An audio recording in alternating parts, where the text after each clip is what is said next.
Hello, my name is Paula and today is number 5 of my carpet and tea series. The tea today is turmeric and ginger. I have never tried this tea. Let's try it out. I really like that. It's not that strong. I thought that turmeric was gonna have a strong flavor, but I like it.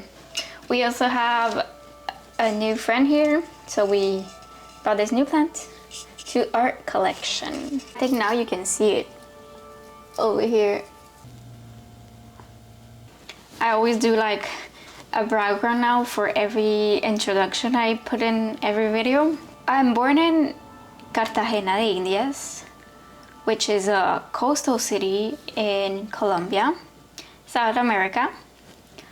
And my parents are also from Colombia, so we all speak Spanish till I was 2 years old, and then we decided to move to Canada, really close to the capital, which is Ottawa, still on the French side, so in Quebec. I only went to French schools for my whole life, basically.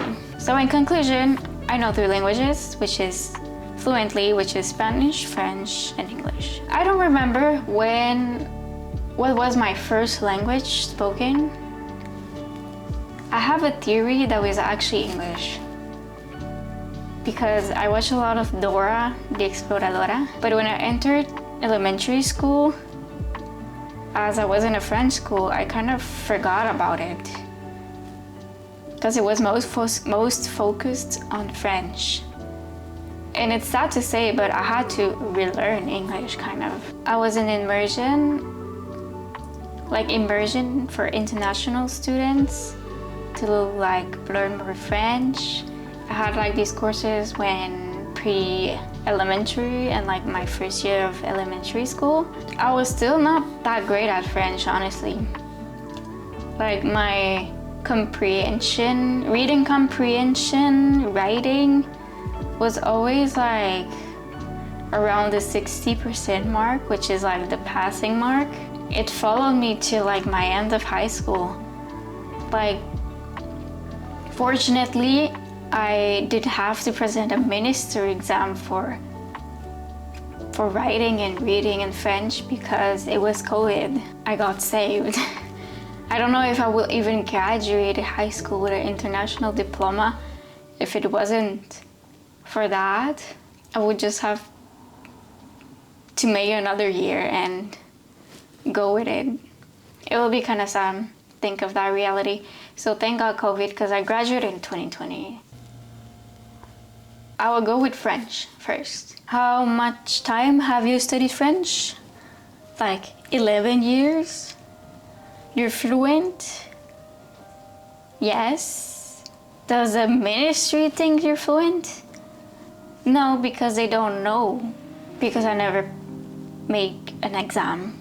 I don't know if it's most of them, but there's a lot of people that don't know how to write French, and even after so many years, it's always a difficult language, honestly. So you have to think of it that way. It's a really difficult language to learn. Even the natives can sometimes write good. So imagine for you. But yeah, you still survive in here. Let's talk to Spanish. I know Spanish because of my parents, of course. I speak in Spanish at home every day. I speak all the 3 languages every day.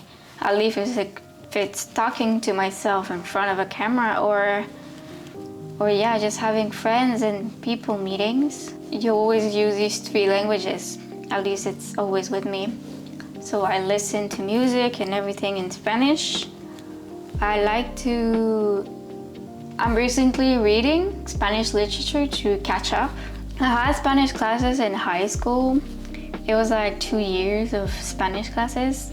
And I really didn't like the experience much, because it was really simple Spanish. They forced us to really speak simple Spanish. It was interesting to see how much irregular verbs or some structure forms that you didn't thought about it, but it's Like you have like phonetic memory of it, so for you it's like pretty easy, but like for foreign people can be more difficult to like memorize all that.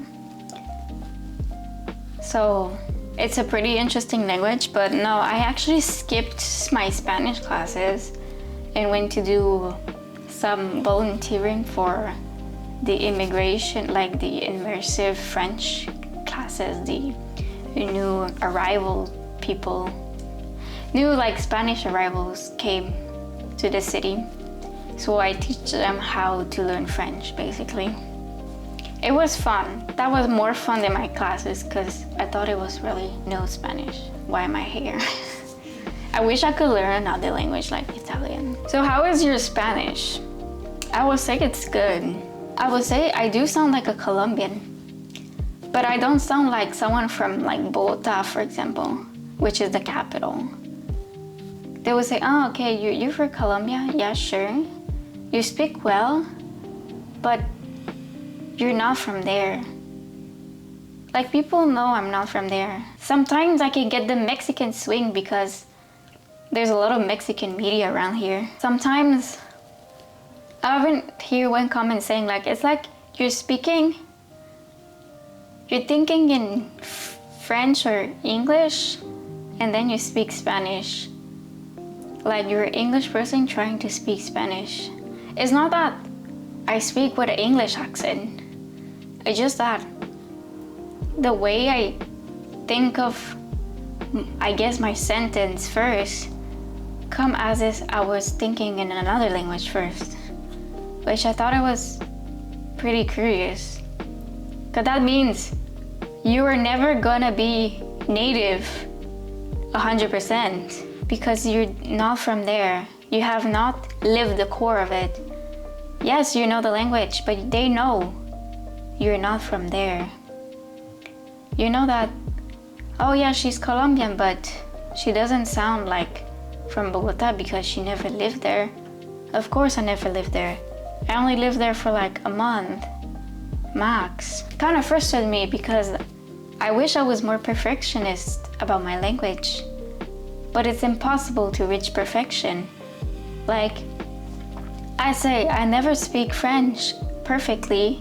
There's some things some words, a lot of words that I don't know what they mean. You will never know every word in that language. In Spanish, you will never correct, I guess, your fully pronunciation or accent because you're not from there. So I shouldn't be such perfectionist because even celebrities say that they struggle with another language even though you hear them and you think they're perfect at their language. So I shouldn't be too hard to myself.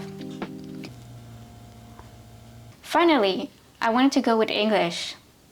As you can hear, I do have some tiny accent, and that's because it is not necessarily my native language, technically speaking. I wanted to learn English because I spoke once to some tourists and I thought it was really cool to speak with them in another country, like in Colombia. And I thought, when I was 13, and I thought, okay, I have to get really hard and study hard to have good pronunciation. The movies and series and everything, I learned English with that.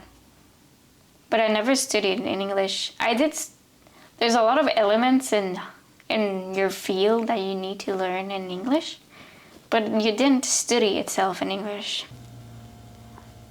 So I have a thing. I told myself, what's the beauty of these languages? I use English for the self, Spanish for the awareness, and French for the clarity. What about other language? I love a lot of language. I really am like a passionate about language. I feel like it's really interesting to see how other cultures speak, but I suck. I really suck at learning one that it's not like my main three, because I almost reached perfection in the three of them, but I'm like nowhere near for the other ones. I'm learning Italian since like a long time ago. I would say Italian and Japanese, but as I have no one to converse with, I pretty feel really basic. like in A1 level, something like that. I also want to learn how to speak German. I want to learn how to speak Thai. I wish I could get better at these things. I feel like a motivation is to travel to the places and to speak the languages from the places. But as for now, I'm still not going to travel any soon because I have other plans. In conclusion, I do feel like if you don't practice the language, you're gonna lose it. That's why I lose at least my main three languages that I know every day. And I write in these three languages every day, because then you're gonna forget about it. I wanted to say thank you for listening to this video. Merci pour écouter cette vidéo. Gracias por escuchar. Danke. Grazie mille. Obrigado. Arigato. 감사합니다. 거punka. 谢谢. Teşekkürler. Shukran. Spasiba. And fala. I like to say thanks in a lot of language, and I hope I pronounce them well. Whatever. There's a lot of languages that I didn't include. Thank you for listening to me, and see you next time.